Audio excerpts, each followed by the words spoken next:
হে loves, চলো আজকে তোমাদের সাথে শেয়ার করবো এই পেপা গার্লিক চিকেন রাইসটা। প্রথমেই 200 চিকেন নিয়ে নিয়েছি 500 চালের জন্য। তাতে দিয়ে নিলাম টমেটো সস আর একটু সয়া সস, তারপর হাফ লেবু দিয়ে নিয়েছি, তারপর জিরে গুঁড়ো, ধনে গুঁড়ো আর মরিচ গুঁড়ো দিলাম। অন্যদিকে কেটে রেখেছি কিউব করা পেঁয়াজ, ক্যাপসিকাম, আদা কুচি, লঙ্কা কুচি আর রসুন কুচি।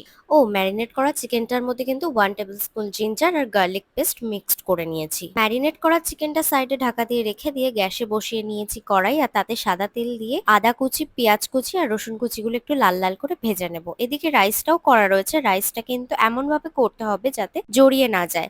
চিকেনটা বেশ কিছুক্ষণ নাড়াচাড়া করার পর যখন তেলটা ছেড়ে এসছে, তখন কিন্তু আমি ক্যাপসিকাম আর লঙ্কা কুচিগুলো অ্যাড করে দিয়েছি। তারপরে স্বাদ মতো লবণ এবং চিনিটাও অ্যাড করে দিলাম। তারপর রাইসটা অ্যাড করব। রাইসটা অলমোস্ট হয়ে এসছে, তো নামানোর আগে আমি অ্যাড করছি বাটার, ব্ল্যাক পেপার আর চিলি ফ্লেক্স। চিলি ফ্লেক্সটা কিন্তু অ্যাবসলিউটলি অপশনাল। ব্যাস, দ্যাটস ইট। আর চিকেনের রেসিপিটা নিচের লিঙ্কে আছে।